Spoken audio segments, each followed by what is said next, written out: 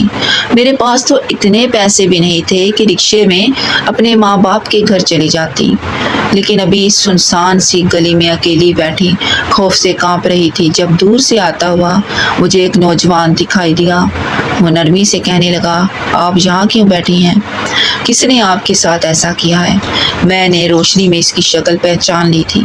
کبھی میں اسے دم کرنے کے لیے اس کے گھر جاتی تھی، لیکن آج تو گلی میں جلنے والے بلب کی روشنی میں اس کے چہرہ بہت روشن لگ رہا تھا۔ میں اسے دیکھ کر حیران رہ گئی۔ پھر اس نے میرے سر پر ہاتھ رکھا اور کہنے لگا، اگر آپ کے پاس کوئی ٹھکانہ نہیں تو آپ میرے ساتھ چلیں۔ دیکھیے، دنیا میں جو انسان غلط کرتا ہے اس کے ظلم کے خلاف آواز اٹھانی چاہیے، ورنہ وہ آپ پر حاوی ہو جائیں گے۔ یہ کہہ کر وہ مجھے اپنے ساتھ لے کر جانے لگا۔ میں ڈر رہی تھی کہ کہیں کوئی مجھے اس کے ساتھ جاتا ہوا نہ دیکھ لے۔ پہلے ہی میرا وجود زخموں سے چور چور ہو رہا تھا۔ اب میں یہ نہیں چاہتی تھی کہ لوگ میرے کردار پر انگلیاں اٹھائیں، لیکن پھر بھی آدھی رات کو میرے پاس اس کے سوا کوئی چارہ نہیں تھا کہ میں اس کے ساتھ اس کے گھر چلی جاتی۔ وہ وہاں یقیناً اس کی ماں بھی ہوگی جو چند دن پہلے مجھ سے ملنے میرے گھر آئی تھی۔ وہ مجھے اپنے گھر لے کر آ گیا۔ میں نے دیکھا اس کا گھر بہت شاندار تھا، شاید ان کے حالات بدل گئے تھے۔ اب میں ایک کونے میں بیٹھی تھی۔ جب بھی اس کی ماں آ کر میرے سامنے بیٹھی اور کہنے لگی، بیٹا، میں نے ہی اسے لینے کے لیے تمہارے پاس بھیجا تھا۔ دراصل میں تمہاری مدد کرنا چاہتی تھی۔ اس دن تم سے ملنے آئی، تمہاری حالت دیکھ کر میں نے اندازہ لگا لیا کہ تمہارے ساتھ بہت غلط ہو رہا ہے۔ جب تک تمہارے حالات ٹھیک نہیں ہو جاتے اب تم ہمارے پاس ہی رہو گی۔ پھر انہوں نے میرے سامنے کھانا رکھا۔ میں نے نہ چاہتے ہوئے بھی سارا کھانا کھا لیا تھا۔ پھر اس بستر پر لیٹ کر گہری نیند سو گئی۔ پھر نہ جانے کس وقت میری آنکھ کھلی، لیکن جیسے ہی میں نے آنکھیں کھول کر دیکھا، لوگوں کا ایک ہجوم تھا جو مجھ پر جمع تھا۔ میں خود کو دیکھ کر حیران رہ گئی۔ میں ایک درخت کے نیچے بیٹھی تھی، لیکن رات میں تو ایک گھر میں چلی گئی تھی، تو پھر یہاں پر کیسے؟ میں ہکا بکا سی ان سب لوگوں کی شکل دیکھ رہی تھی۔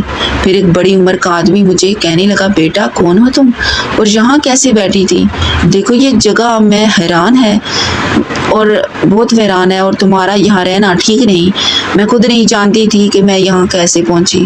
اسے لانے والا وہ نوجوان، اس کی ماں کہاں گئے؟ یہیں تو پر تو ان کا گھر تھا۔ اب میں پاگلوں کی طرح چاروں طرف دیکھ رہی تھی تو بھی ایک دوسرا آدمی کہنے لگا، لگتا ہے کہ یہ ذہنی مریض ہے، شکل سے بھی ٹھیک نہیں لگتی، اور پھر اس کی حالت ایسی کس نے کی ہے؟ میں بری طرح خوفزدہ ہو گئی۔ پھر اس آدمی سے کہنے لگی، نہیں نہیں میں بالکل ٹھیک ہوں، لیکن آدھی رات کو میرے شوہر نے مجھے گھر سے نکال دیا تھا، تو اسی لیے میں یہاں پر آ گئی تھی۔ میں کسی کو نہیں بتانا چاہتی تھی کہ میں ایک نوجوان کے ساتھ ایک گھر میں آئی تھی، لیکن یہاں تک کیسے پہنچی اب میں اپنا سر تھام کر رہ گئی تھی۔ پھر میں نے ایک آدمی سے مدد کی درخواست کی اور اسے کہنے لگی کہ کیا وہ مجھے میرے ماں باپ کے گھر پہنچا سکتا ہے۔ اس نے حامی بھر لی اور مجھے رکشے میں بٹھا دیا۔ اب میں دوبارہ اپنی امی ابو کے پاس آ گئی تھی۔ پھر چند دن بعد بھائی نے کھلا کے پیپر عدالت میں جمع کروا دیے۔ انہوں نے فیصلہ کر لیا تھا کہ اب اس شخص کے ساتھ نہیں بھیجیں گے، بھلے ہی وہ کتنے ہی پاؤں پکڑ لے، لیکن پھر بھی اب میری زندگی برباد ہو چکی تھی۔ اب میری زندگی کا دوبارہ آباد ہونا بہت مشکل ہو گیا تھا۔ میں دن رات روتی رہتی تھی۔ بالآخر مجھے کھلا کے پیپر مل گئے اور یوں میری زندگی کا ایک اہم فیصلہ ہو گیا۔ میں نے شادی بھی کر لی اور طلاق لے کر گھر بھی بیٹھ گئی۔ اب میں کسی کے سامنے بھی نہیں جاتی تھی، نہ ہی شادی بیاہ میں، نہ ہی کسی تقریب میں۔ میرے ساتھ زندگی نے جو کھیل کھیلا تھا، اس کے بعد میری زندگی میں خوشیوں کی کوئی گنجائش نہ رہی تھی۔ ایسے لگتا جیسے میری زندگی ایک نقطے پر ٹھہر گئی ہے۔ پھر میری قسمت اچھی تھی کہ ہمارے علاقے میں ایک نیا مدرسہ کھلا تھا۔ وہاں پر مجھے پڑھانے کا کام مل گیا۔ میں بچیوں کو قرآن پاک پڑھاتی تھی، اکیلی ہی آتی جاتی، لوگ باتیں بھی بناتے تھے، لیکن اب مجھے کسی کی پرواہ نہ تھی۔ زندگی کو جینے کا ڈھنگ میں نے سیکھ لیا تھا۔ پھر ایک دن میں مدرسے سے گھر کی طرف آ رہی تھی جب ایسا محسوس کیا جیسے کوئی میرا پیچھا کر رہا ہو۔ جو ہی پلٹ کر دیکھا تو اس نقاب پوش نوجوان کو دیکھ کر میں ڈر گئی، لیکن میں نے اسے پہچان لیا تھا۔ یہ وہی تھا جو مجھے دھوکے سے اپنے گھر لے گیا تھا اور پھر مجھے آدھی رات کو بائیں سڑک پر پھینک دیا۔ میں نے اسے دیکھ کر منہ پھیر لیا تھا، تبھی اس کی بھاری آواز مجھے سنائی دی اور وہ مجھے رکنے کا کہہ رہا تھا۔ میں پلٹی اور کہنے لگی، تم وہی ہو نا جو مجھے اپنے گھر لے گئے تھے؟ تم اور تمہاری ماں نے مجھے کھانا بھی کھلایا تھا، لیکن پھر میں اس سنسان جگہ پر کیسے پہنچی تھی؟ مجھے ابھی تک وہ بات یاد تھی۔ وہ سر جھکا کر کہنے لگا، اگر یہ راز جاننا ہے تو تمہیں میرے ساتھ ایک بار پھر سے میرے گھر جانا ہوگا۔ دراصل اس دن بہت بڑی مجبوری تھی، اسی کی وجہ سے تمہیں وہاں پر چھوڑنا پڑا، لیکن میں وعدہ کرتا ہوں کہ دوبارہ کبھی ایسا دھوکہ نہیں ہوگا۔ لیکن میں نے اس کے ساتھ جانے سے صاف انکار کر دیا اور کہنے لگی، اب میری زندگی اپنے ڈھب پر گامزن ہے، اس لیے میں تمہیں اس بات کی اجازت نہیں دوں گی کہ میری زندگی میں انتشار پیدا کرو۔ لیکن وہ اصرار کرنے لگا کہ یہ سچائی جان لو، تم اپنے گھر جاؤ، ورنہ تم ساری زندگی کی حقیقت جان نہیں پاؤ گی کہ ہم کون ہیں اور تمہاری زندگی میں کیسے داخل ہوئے۔ اب اس کی بات پر میں چونک گئی تھی۔ پھر اس کے مجبور کرنے پر میں ان کے گھر آ گئی۔ اب وہ مجھے لے کر ایک جنگل کی طرف آ گیا۔ مجھے ڈر بھی لگ رہا تھا، نہ جانے یہ مجھے کہاں لے کر آ گیا ہے، لیکن سامنے یہ گھر دیکھ کر جان میں جان آئی۔ اس گھر کے دروازے پر اس کی ماں بھی موجود تھی، جو ہمیشہ سے ہی میرا پیچھا کرتی آئی تھی۔ میں غصے سے اسے کہنے لگی، یہ تو مجھے کہاں لے آئے ہو؟ تو وہ کہنے لگا، گھبراؤ مت، یہاں پر ہم رہتے ہیں، لیکن مجبوری کے باعث ہم اپنے قبیلے میں نہیں جا سکتے، اس لیے تمہیں ہماری بات سن کر جانا ہوگا۔ پھر وہ کہنے لگی، آج تو میں سچائی یہ بتانا چاہتی ہوں کہ تمہاری وجہ سے ہم اپنے قبیلے میں جانے والے ہیں۔ تم نہیں جانتی پچھلے کئی سالوں سے ہم ان سے دور تھے، لیکن اب ہم یہاں واپس جانے والے ہیں۔ مجھے ان کی کوئی بات بھی سمجھ نہیں آ رہی تھی۔ پھر وہ نوجوان کہنے لگا، دراصل تمہیں یہ جان کر حیرانی ہوگی کہ ہم دونوں کوئی انسان نہیں بلکہ جنات ہیں۔ یہ میری ماں جن زادی ہیں اور میں ایک جن زادہ ہوں۔ کئی سالوں پہلے جب میں اپنے قبیلے میں پیدا ہوا تو میرے اندر بہت سی کمزوریاں تھیں. میں ایک جن زادہ نہیں بن سکتا تھا کیونکہ جن زادہ بہت طاقتور ہوتا ہے جبکہ میں طاقت سے محروم تھا. پھر ایک قبیلے کے عامل نے سردار کو بتایا کہ اگر یہ قبیلے میں رہے گا تو قبیلہ اور کمزور ہو جائے گا، اس لیے ان دونوں ماں بیٹے کو قبیلے سے نکال دینا چاہیے. یوں ہمیں راتوں رات اس قبیلے سے نکال دیا گیا. پھر ہم بھٹکتے ہوئے انسانوں کی دنیا میں چلے آئے، لیکن یہاں آ کر تو ہماری زندگی اور بھی مشکل ہو گئی کیونکہ ہم جس علاقے میں بھی رہتے تھے وہاں پر لوگ ہمیں اذیت دے کر نکال دیتے تھے. اب میں بھی ایک کمزور جن زادہ تھا، لیکن پھر اچانک ایک درویش فقیر جو ایک جنات تھا فقیر کی شکل میں ہمارے دروازے پر آیا. تب میری ماں نے اسے ساری بات بتائی تو وہ کہنے لگا کہ جیسے ہی یہ جن زادہ جوان ہونے پر آئے تو اسے ایک حافظ قرآن لڑکی سے دم کروانا. 2 مہینے کے دم سے یہ بالکل ٹھیک ہو جائے گا، اس کے اندر کوئی کمزوری نہ رہے گی. تو میری ماں اس لڑکی کو تلاش کرنے لگی. اس کی نظر تم پر پڑی تو وہ شروع سے ہی تمہارے پیچھے پیچھے جانے لگی، روزانہ تمہارا پیچھا کرنا. لیکن اسے یہ جان کر حیرانی ہوئی کہ ابھی تم حافظ قرآن نہیں تھی لیکن تم قرآن حافظ بننے والی تھی. اس لیے میری ماں چاہتی تھی کہ تم ہی میرے پاس دم کرنے کے لیے آؤ. یوں جب تم نے حفظ کر لیا تو وہ تمہیں لے کر آ گئی، لیکن تم یہ حقیقت نہیں جانتی تھی کہ ہم انسان نہیں بلکہ جنات ہیں. اب میں بالکل ٹھیک ہو گیا ہوں. پھر میری ماں کہنے لگی کہ اب ہم قبیلے میں واپس چلتے ہیں، سردار ہمیں قبول کر لیں گے. لیکن میں ان سے کہنے لگا کہ پہلے میں اپنی طاقتیں حاصل کرنا چاہتا ہوں اور ایک طاقتور جن زادہ بن کر اپنے قبیلے میں واپس جاؤں گا. تو میں کئی دن تک عملیات کرتا رہا اور آج ایک طاقتور جن بن گیا ہوں. میں جانتا ہوں کہ اس دن میں نے تمہارے ساتھ بہت غلط کیا. دراصل قبیلے کے سردار نے اپنے جن زادوں کو بھیجا تھا تو وہ مجھے بھی لینے کے لیے آئے، لیکن میں ان کے ساتھ نہیں جانا چاہتا تھا. اسی لیے میں اور میری ماں ایک جگہ پر چھپ گئے اور ہم نے تمہیں ایک درخت کے نیچے لٹا دیا. یوں وہ جن زادے ساری رات ہمیں تلاش کرتے رہے لیکن ہم کہیں پر بھی نظر نہ آئے. پھر ہم تمہیں لینے یہاں پر پہنچے تو پھر تم پہلے ہی اپنے گھر چلی گئی تھی. لیکن آج ہم تمہارا احسان کا بدلہ چکانا چاہتے ہیں، اس لیے تمہاری مدد کرنا چاہتے ہیں.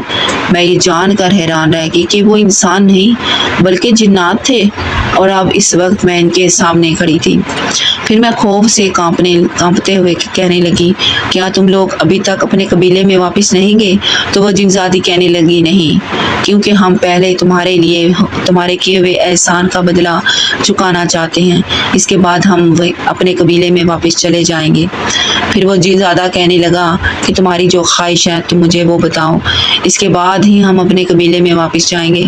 اب میرا دل زور زور سے دھک دھک کرنے لگا. ایسی کون سی خواہش میں ان سے پوری کرواؤں؟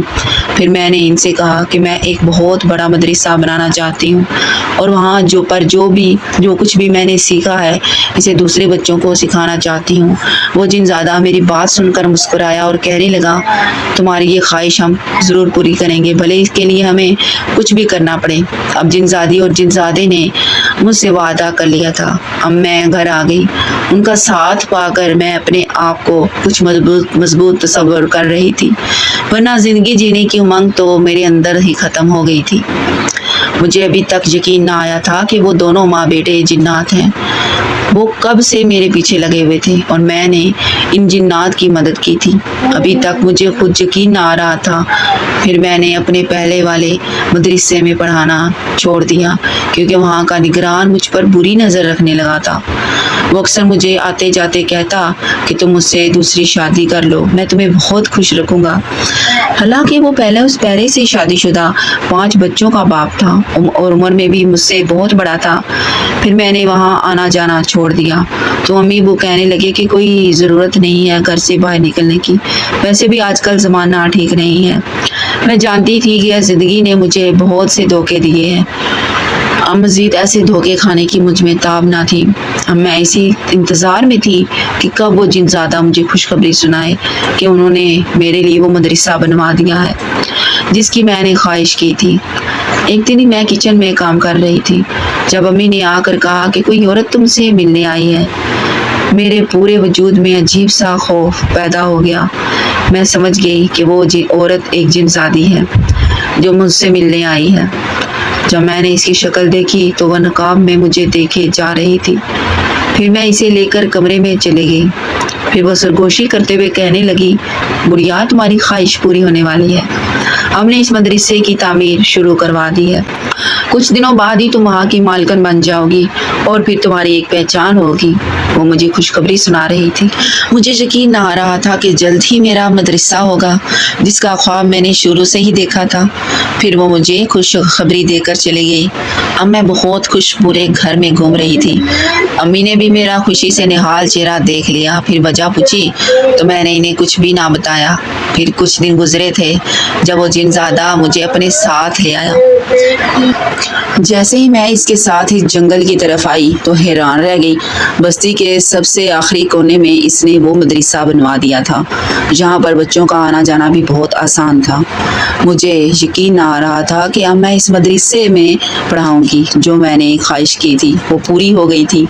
میں ان دونوں کا شکریہ ادا کرنے لگی تو وہ جن زادہ کہنے لگا، اب ہم اپنی قبیلے میں واپس جا رہے ہیں کیونکہ سردار نے ہمیں قبیلے میں بلایا ہے۔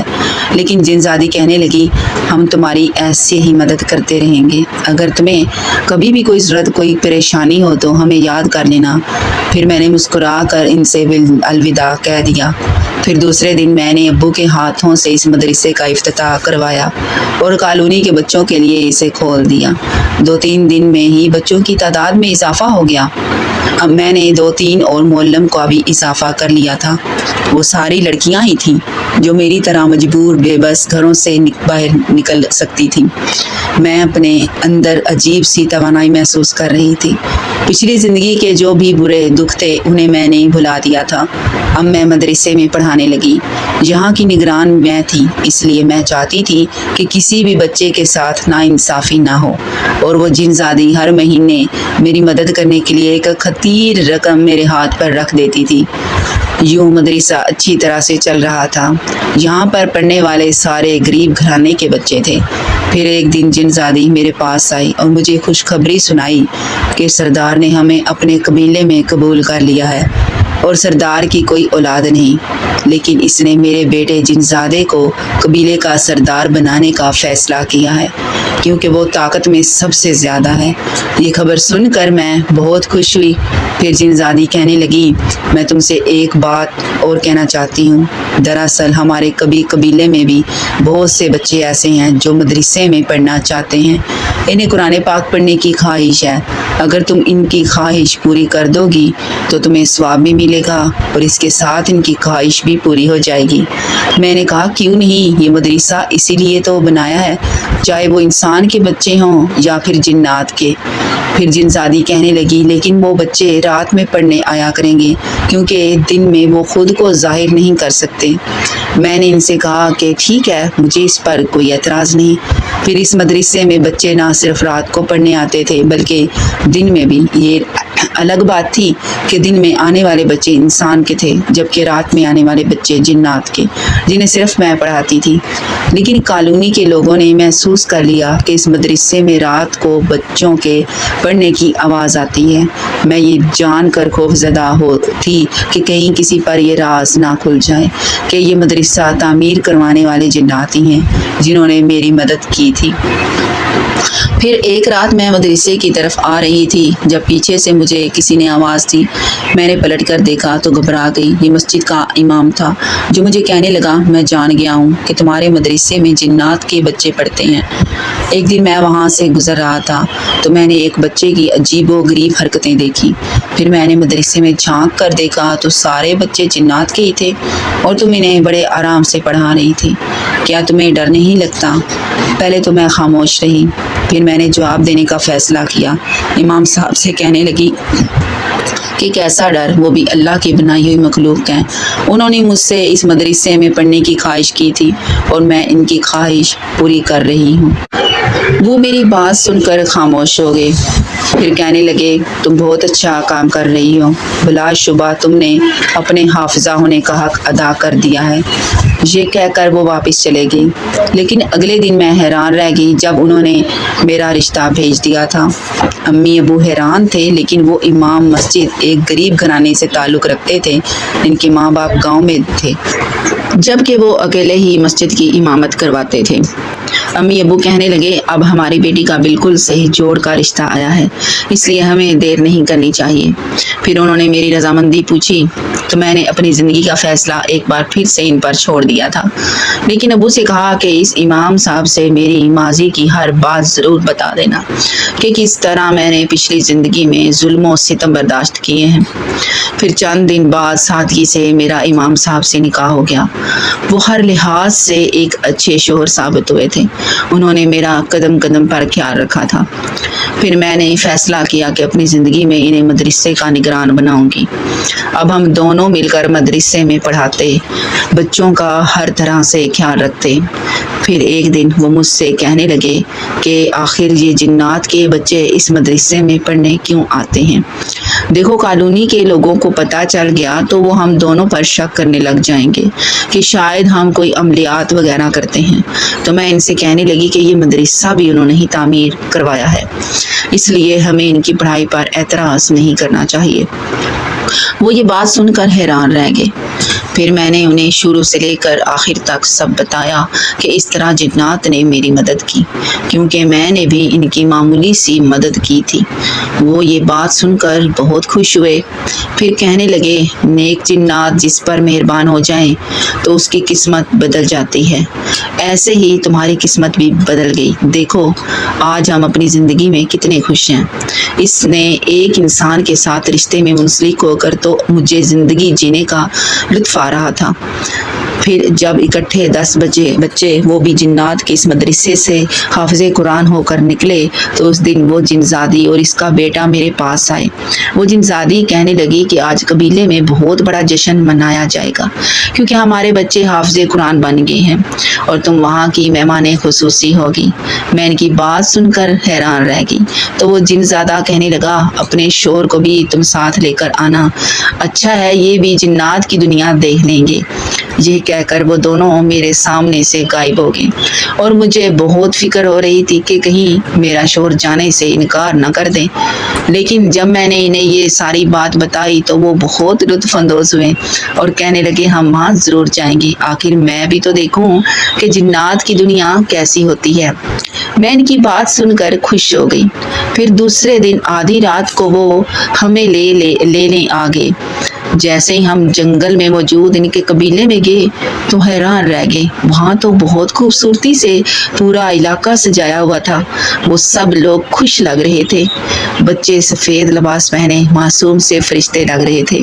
ہم وہاں کا ماحول دیکھ کر بہت خوش ہوئے۔ پھر سردار نے سب کے سامنے اعلان کیا کہ یہ دونوں ہمارے لیے خاص مہمان ہیں، کیونکہ ان کی وجہ سے ہی ہمارے جنات بچوں کی خواہش پوری ہوئی ہے۔ یوں لذیذ کھانا اور رسدار پھلوں سے ہماری خاطر توازی کی گئی۔ پھر تقریب کے آخر میں سردار نے ہم دونوں کو بتایا کہ آج کے بعد رات کو ہمارے بچے تمہارے پاس پڑھنے نہیں آئیں گے، کیونکہ ہم نے اپنے قبیلے میں ہی ایک مدرسہ بنانے کا فیصلہ کیا ہے۔ کس طرح سے اللہ کا نام ہمارے قبیلے میں بھی لیا جائے گا اور خوب برکت ہوگی۔ یہ سن کر میں بہت خوش ہوئی۔ پھر ہم دونوں خوشی خوشی گھر واپس آ گئے۔ اب مدرسہ بہت اچھے سے چل رہا تھا۔ پھر کچھ دنوں بعد ہی مجھے خوشخبری ملی کہ میں ماں بننے والی ہوں۔ کبھی مجھے پہلی والی بات یاد آ گئی جب میرا بچہ دنیا میں آنے سے پہلے ہی ختم ہو گیا تھا۔ یہ سوچ کر میں رونے لگی تو میرا شوہر مجھے تسلی دیتے ہوئے کہنے لگا اگر ماضی تکلیف دہ ہو تو اسے بھلا دینا چاہیے، ماضی کو یاد رکھنا تکلیف کا باعث بنتا ہے۔ ان کی بات سن کر میں نے ان سوچوں کو ذہن سے نکال دیا تھا۔ اب میں دن رات اس بچے کے آنے کا انتظار کرنے لگی۔ اب میں نے مدرسہ جانا چھوڑ دیا تھا، بلکہ میرا شوہر ہی وہاں کا نگران تھا، اس لیے پورے مدرسے کی دیکھ بھال وہی کر رہا تھا۔ پھر ایک دن میں گھر میں اکیلی تھی جب آدھی رات کو میں نے گھر میں عجیب سی آہٹ سنی۔ میں اس وقت اپنے شوہر کا انتظار کرتی تھی کیونکہ وہ رات کے 11-12 ہر وقت واپس لوٹتے تھے۔ ایسا لگ رہا تھا جیسے باہر سے کوئی کنڈی کھولنے کی ناکام کوشش کر رہا تھا۔ اب مجھے تھوڑا خوف بھی محسوس ہوا، لیکن اچانک ایک کالی چادر میں لپٹا وجود دیوار کو کود کر اندر آ گیا اسے دیکھ کر میرے ہوش و حواس گم ہو گئے۔ جیسے ہی اس نے اپنی چادر ہٹائی تو میرے رونگٹے کھڑے ہو گئے۔ سامنے کوئی اور نہیں بلکہ میرا سابقہ شوہر تھا، جس نے مجھے طلاق دے دی تھی اور مجھ پر ظلم و ستم کے پہاڑ توڑے تھے۔ مجھے دیکھ کر غصے سے پاگل ہو گئی میں اور چیختے ہوئے کہنے لگی کہ وہ یہاں کیوں آیا ہے۔ تب اس نے مکروہ چہرے سے مجھے دیکھا اور کہنے لگا کہ تم اپنی زندگی میں خوش ہو، لیکن دیکھو میرا سب کچھ برباد ہو گیا اور اس سے برباد کرنے والی تم ہو۔ تمہاری وجہ سے ہی میری زندگی تباہ ہوئی ہے، اس لیے میں تم سے بدلہ لینے آیا ہوں۔ میں جانتا ہوں کہ تم پہ پھر سے حاملہ ہو، لیکن میں تمہارا حمل ایک بار پھر سے ضائع کر دوں گا۔ یہ کہہ کر وہ خطرناک ارادوں سے میری طرف بڑھا تو میں اللہ سے مدد مانگنے لگی، لیکن اچانک ہی ہم دونوں کے بیچ میں کوئی حائل ہو گیا۔ میں اسے دیکھ کر خوف سے تھر تھر کانپنے لگی۔ وہ کوئی اور نہیں بلکہ وہی جنزادہ تھا۔ پھر جنزادے نے جب اس کے سامنے اپنا اصلی روپ دکھایا تو وہ خوف کی کیفیت سے پاگل ہونے کو ہو گیا۔ میرے سامنے ہاتھ جوڑ جوڑ کر کہنے لگا کہ مجھے معاف کر دو، میں دوبارہ کبھی تمہیں ستانے نہیں آؤں گا۔ لیکن جنزادے نے اسے ایسی سزا دی کہ وہ دوبارہ شاید چلنے کی بھی قابل نہ رہا ہوگا، کیونکہ وہ خود بخود اوپر سے نیچے گر گیا تھا اور پھر گھسیٹتا ہوا وہاں سے بھاگنے کی ناکام کوشش کرنے لگا۔ میری آنکھیں آنسو بہا رہی تھیں، لیکن جنزادہ مجھے تسلی دیتے ہوئے کہنے لگا اب فکر کرنے کی ضرورت نہیں، کیونکہ جو کسی دوسرے کو تکلیف نہیں دیتے ان کے ساتھ کبھی برا نہیں ہوتا ہے، اس لیے اب تم بالکل خیر خیریت سے ہو۔ میں جنزادے کا شکریہ ادا کرنے لگی جس نے ہر مشکل ہر گھڑی میں میرا ساتھ دیا تھا۔ پھر وہ کہنے لگا کہ آئندہ بھی ہم تمہارا ایسے ہی ساتھ دیتے رہیں گے۔ پھر میں نے اس بات کا ذکر کسی کے بھی سامنے نہیں کیا۔ تھوڑے دن گزرے جب میں نے ایک خوبصورت سے بیٹے کو جنم دیا۔ یوں میری زندگی مکمل ہو گئی تھی۔ اب میں اپنے بیٹے کو لے کر گھر آ گئی تھی، لیکن ایک رات میں گھر میں اکیلی اپنے بیٹے کو لے کر بیٹھی تھی۔ جب وہ جنزادی میرے سامنے آئی میں اسے دیکھ کر گھبرا گئی تو وہ کہنے لگی میں اپنی خواہش پوری کرنے آئی ہوں۔ دراصل مجھے شروع سے ہی بچوں کے نام رکھنے کا شوق ہے، اس لیے تمہارے بیٹے کا نام میں رکھنا چاہتی ہوں۔ میں اس کی فرمائش سن کر مسکرا دی اور کہنے لگی کیوں نہیں، تم اپنی مرضی سے اس کا نام رکھ سکتی ہو۔ پھر اس نے ایک خوبصورت نام بتایا اور میں نے اپنے بیٹے کا نام وہی رکھ لیا۔ میں جانتی ہوں کہ جس طرح دونوں نے میری حفاظت کی اس طرح وہ میرے بیٹے کے اوپر بھی آنچ نہیں آنے دیں گی۔ اب میں گھر میں اکیلے بھی ہوتی ہوں اور تو مجھے ڈر نہیں لگتا۔ اپنے بیٹے کو پا کر میری زندگی مکمل ہو گئی ہے۔ کبھی کبھار میں اپنے امی ابو سے ملنے جاتی ہوں تو وہ مجھے خوش دیکھ کر خوشی کا اظہار کرتے ہیں۔ امی کہنے لگی کہ دیکھو میری بیٹی نے تو کبھی کسی کا برا نہیں چاہا، لیکن پھر بھی زندگی نے اس کے ساتھ کتنا برا کیا، لیکن آج وہ ہر چیز کو شکست دینے میں کامیاب ہو گئی اور آج میری بیٹی اپنی زندگی بہت اچھے سے گزار رہی ہے۔ اب میں امی کو کیسے بتاتی کہ اگر وہ جنات میری مدد نہ کرتے تو شاید میں اپنی زندگی میں کبھی کامیاب نہیں ہو سکتی تھی۔ ہو سکتا تھا کہ میں بوجھ بن کر اپنی زندگی گزارتی رہتی۔ آج نہیں تو کل سب لوگ مجھے بوجھ سمجھنا شروع کر دیتے، لیکن پھر ان کی مدد سے میں نے اپنے لیے مدرسہ بنوایا جس کی وجہ سے میں ساری پریشانیوں کو شکست دینے میں کامیاب ہو گئی تھی۔ آج بھی مدرسہ ویسے ہی چل رہا تھا۔ وہاں سے ہر سال سینکڑوں بچے حافظ قرآن بن کر نکلتے تھے۔ دن بدن وہ ترقی کر رہا تھا۔ میں چاہتی ہوں کہ وہ ہمیشہ ایسے ہی چلتا رہے، بنا کسی کی مدد کے غریب بچوں کی یوں ہی مدد کرتے رہیں تاکہ وہ اپنے دل کی ہر خواہش پوری کر سکیں، جس طرح کبھی میں نے اپنی حافظ قرآن بننے کی خواہش پوری کی تھی۔ ہاں تو ڈیئر ویورز، امید کرتی ہوں آج کی کہانی آپ کو بہت اچھی لگی ہوگی۔ اگر کہانی پسند آئی ہے تو ویڈیو کو لائک کر دیں اور جانے سے پہلے میرے چینل کو ضرور سبسکرائب کر دیں تاکہ میں آگے بھی آپ کے لیے روز اچھی سے اچھی کہانیاں لے کر آ سکوں۔ تو اپنے آپ بہت سا خیال رکھیے گا۔ ایسی پوری اسرار کہانیاں سننے کے لیے میرے چینل کو ضرور سبسکرائب کر دیں۔ ایسی کہانیاں سننے کے لیے سبسکرائب کرنا مت بھولیے گا۔ تو اپنی دعا میں یاد رکھیے گا، اپنا بہت سا خیال رکھیے گا۔ اوکے، اللہ حافظ۔